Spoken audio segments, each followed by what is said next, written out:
PJNet.TV, pre-recording with Ben Cooper for Tuesday night, March the 3rd, and we have the bumper rolling. We have been standing by. Let's switch to Studio 6 in 5, 4, 3, 2, 1. Welcome to PJNet.TV. That's what it says right over there, folks. PJNet.TV. We are glad you're with us. It is a busy time right now. So busy, in fact, that I'm not here and neither is Ben.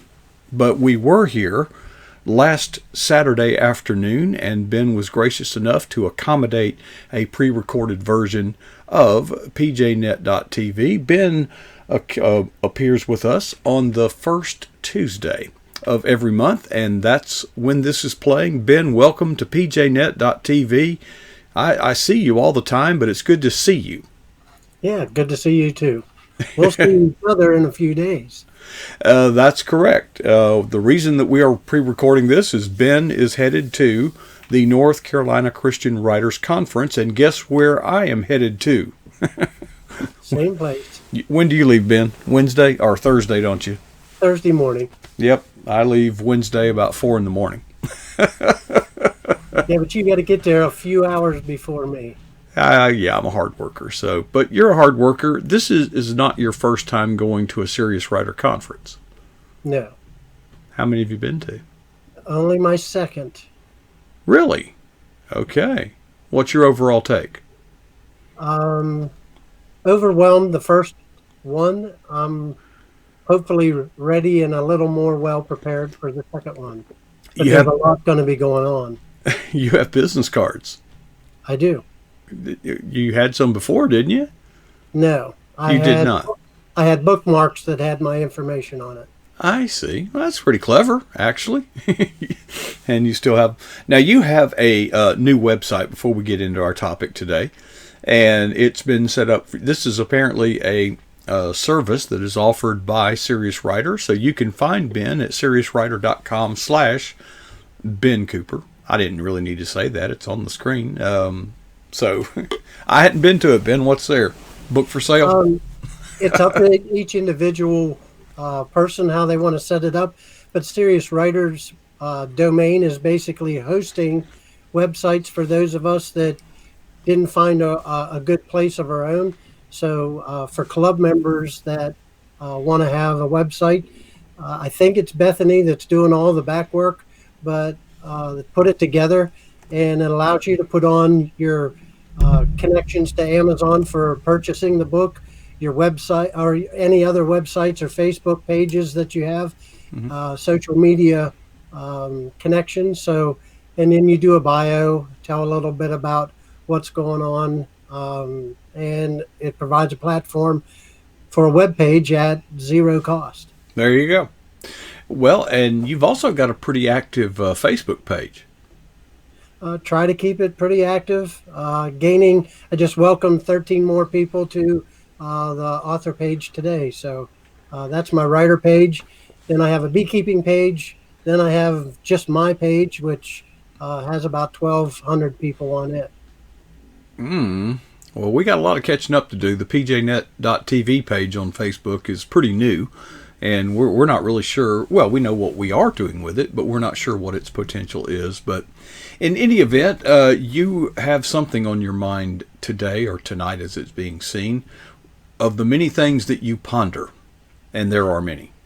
There are many. Most of them are from the natural world because I can't figure out man yet. That's a hard one for me to try to figure out.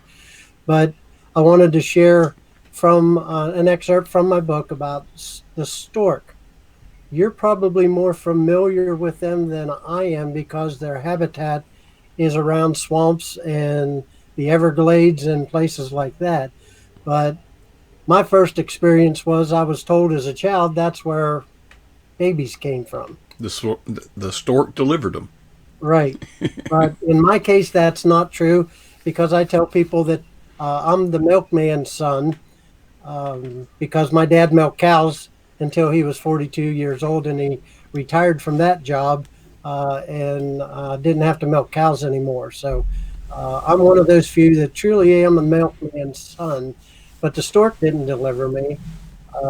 That's, I guess, safe to say to kids when they're young, but a lot of interesting things that I found in looking at the stork. And we have some of their cousins that are pretty similar up here, which uh, habitate our area. The great blue herring, these birds with long necks and long legs. And so I was fascinated with the stork. They live in very tall trees, and they live in a community.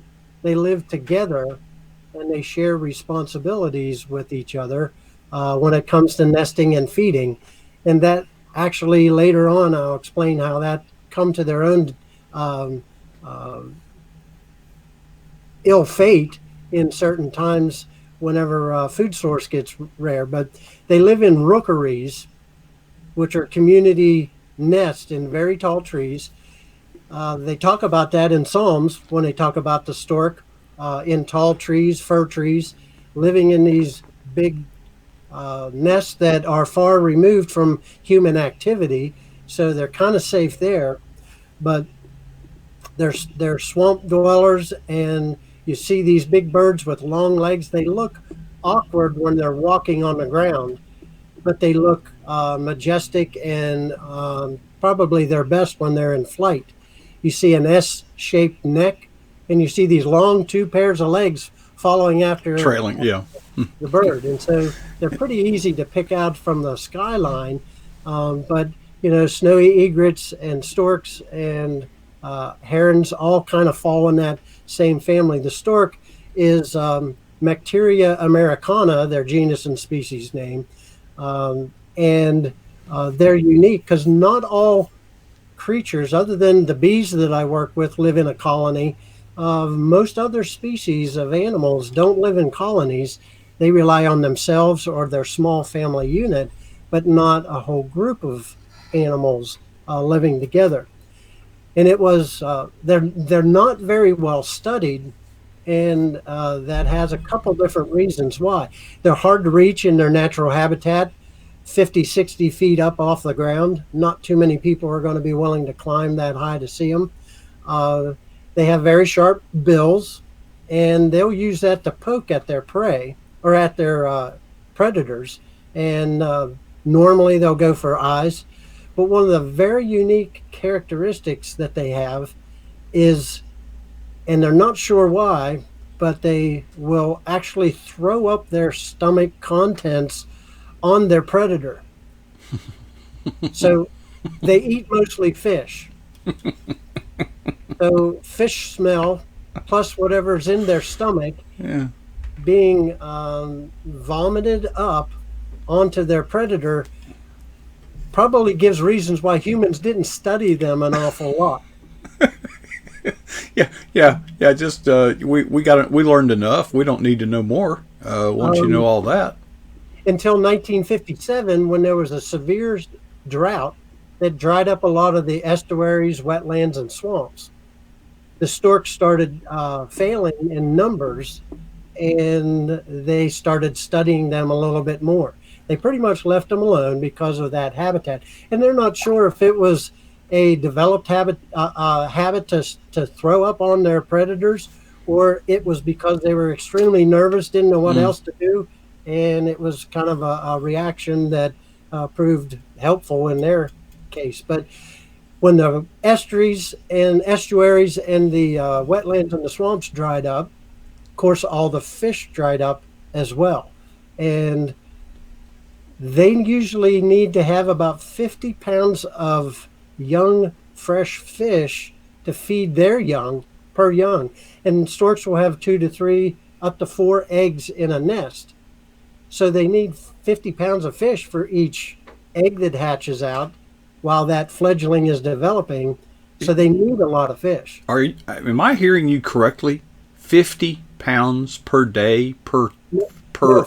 50 pounds per egg that hatches out for that lifespan till they're on their own.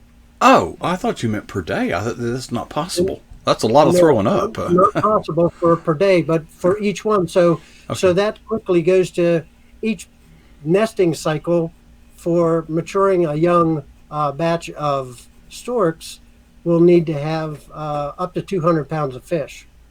If the wetlands and the swamps are dry, it's not going to happen. And so they started looking at them, developed some of these habits of basically throwing up and looking at them more. 1957 was a watershed moment, a year that really started focusing on them. So habitat, when we develop and we increase cities, first thing they do, or even farm ground, they'll drain the swamps to create more land, and that was destroying some of their habitat. But instead of blaming it all on the humans, the stork's characteristic trait of living in community was competing against the same fish in the same swamps, in the same ponds and waterways in their collective. So they were at their own detriment as well because of living in community. They share some of the responsibilities of getting the fish within the community and find safety in that community, but it was also to their own detriment that, especially in a dry year where they're out competing each other, and so they basically almost didn't have any young in 1957 because of that in certain areas where they're known to exist. Basically, the Florida area is really key for a lot of their work or their life. So between all this study and finding out about the stork, it's mentioned 5 times in the Bible. 2 times it's an unclean food source. We see in Leviticus and Deuteronomy, it's part of the unclean food source. Maybe because of this regurgitation problem they have. I don't know, but it's some birds are edible, other birds are not considered clean. Well, And I can share some stuff as a duck hunter. Okay, sure, certain species of ducks are less desirable to eat, and among them are the fish eaters. Okay, the mallards and the wood duck, the grain eaters have a better taste.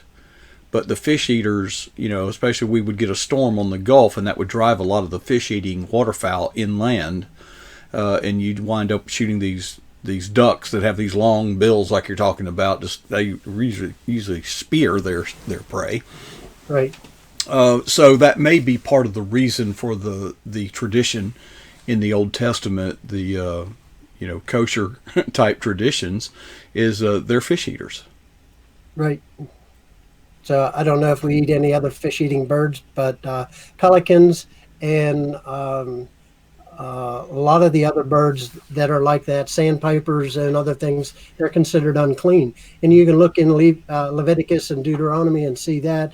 You can also see some of the other interesting things. It talks about their wingspan and talks about a visitation in Jeremiah of Zechariah, I believe it is Zechariah, of this vision of an angel having wings like a stork. But one of the ones, like I said, in Psalms, is where it talks about them living in the lofty fir trees that are there. But in writing my book and how I look at it, what can we learn from some of the characteristic traits of the animals that are found in the Bible? And I quickly went to Genesis chapter 11, and you kind of talked about that with one of our other guests the other night. I think it was Stephanie. And I'm going to read Genesis chapter 11, talking about that time when Nimrod, who, interesting enough, Nimrod's name meant hunter, and he wasn't a hunter so much of game and animals. He was a hunter of people. Mm-hmm. He collected people to live in his community, in his rookery, so to speak. He tried to get all the intelligent, smart people of the world all to come to him and be under his rule. And I want to read, if you bear with me, what Genesis chapter 11, verse 6 says. And the Lord said, Behold, the people is one, and they have all one language, and this they began to do. And now nothing will be restrained from them, which they have imagined to do.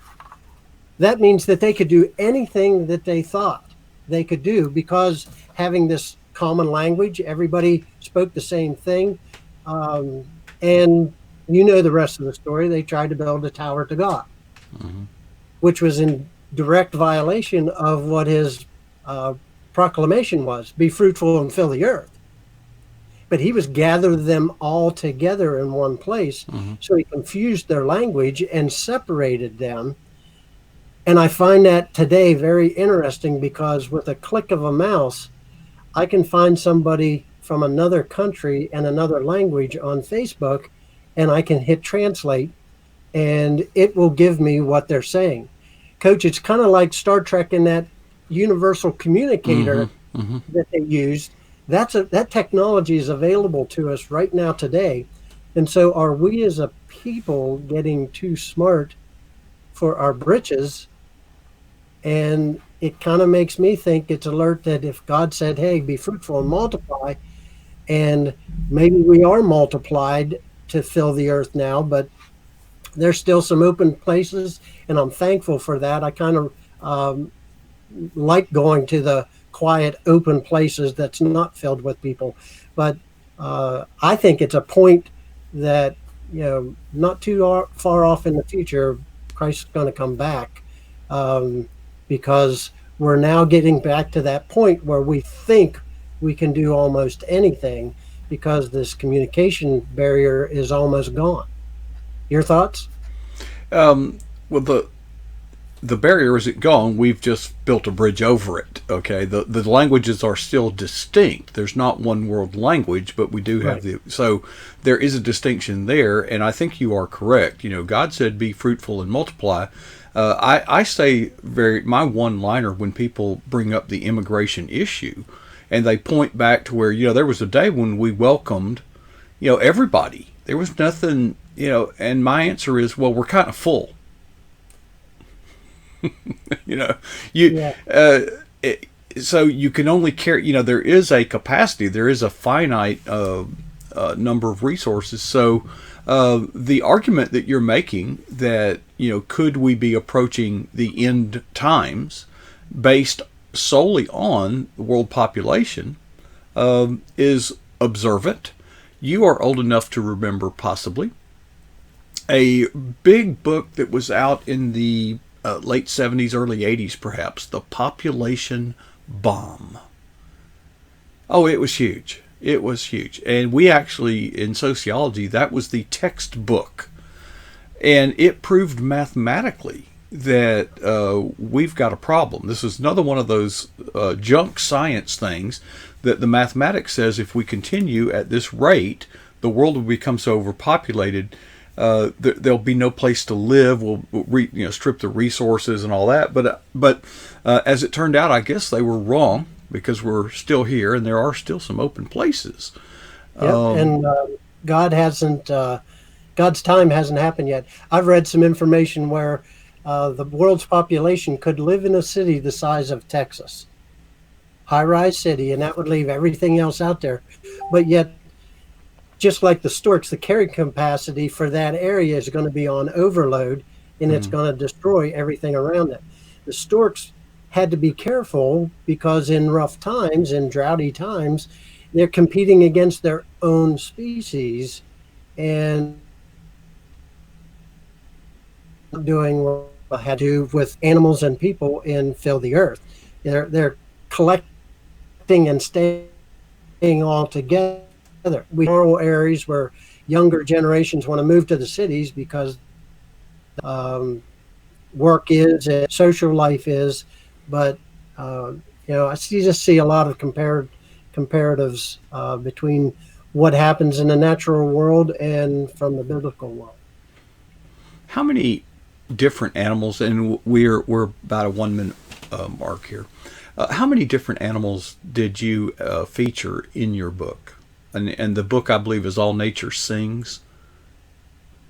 Correct. 28. 20. Okay. I did 28. and Every month has 28 we days. may do more. Everyone does. Yeah. This year we have 29, I believe, don't we? It's leap year. We do. We do. One of the thoughts I thought about even be worth thinking about, what's everybody going to do tomorrow on that? For us tomorrow, we're doing this recorded, but what's everybody going to do tomorrow on that extra day that they got? Yeah. Well, I've seen many memes out there. A challenge not to eat meat for 2 days. Take the challenge. February 30th and 31st. Yeah. Anyway, well, Ben, you draw a lot of interesting comparisons. When the Bible tells stories, I don't know many people that have dug down as deep as you have, because whatever the scripture reference to an animal, there's more to it than just a dog. That animal, and I love the title of your book, All Nature Sings, because it is true. If you walk outside and just let yourself relax a moment and look around you, all nature does sing, and it is a declaration of the majesty of the Creator. And so the topic intrigues me at the most. And I thought I'd throw in that science fiction stuff from Star Trek, knowing that you're a Star Trek fan too. Well, yeah, and there's so much of it that it's too bad that didn't just keep going. There was a lot of cultural stuff in there, a lot of science in there, I think, and this is the funny thing about humanities. The way that our culture, the things we do to entertain ourselves or that we are interested in, reflect on basically a yearning to understand ourselves and our relationship to the rest of the world in the deepest way. And of course, I would point to the Bible. It's got, you want an authoritative answer on humanity? Well, ask the creator of humanity. That's who I would ask if you Absolutely. want. Anyway, well, Ben, thanks for sharing. I guess we will feature another animal about this time next month. Have you got any, you want to give us a sneak peek maybe? Have you given that any thought?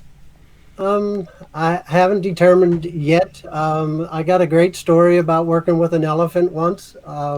Elephants aren't in the Bible, but sometime maybe I might share that. It's funny because that's the thought. I love studying elephants because they are socially that far away from us. They are incredibly social creatures. They literally grieve for their young when they die. One mother elephant literally died of grief shortly thereafter. And the way they defend their, if one of them dies, the predators come. They will try to ward off those predators over basically a corpse. They have a fascinating social attachment to one another. We could learn a lot from elephants. Maybe we need to be more civilized like they are. But anyway, Ben, thanks for sharing. We'll see you. I'll be seeing you in the week ahead. And we'll be seeing you back here on PJNet, not only in the chat room, but every first Tuesday of the month right here on PJNet.tv. Appreciate you stopping in. Thanks, Coach. All righty. Well, folks, that was Ben Cooper, and I have the PJNet Eagle's Nest studio taken out into nature itself. We're going to have to leave it now, but I will leave you with two questions. The first is, what is the boldest thing you've ever done for Jesus Christ? The second question is, well, when was that? Our challenge is to never be satisfied with either answer.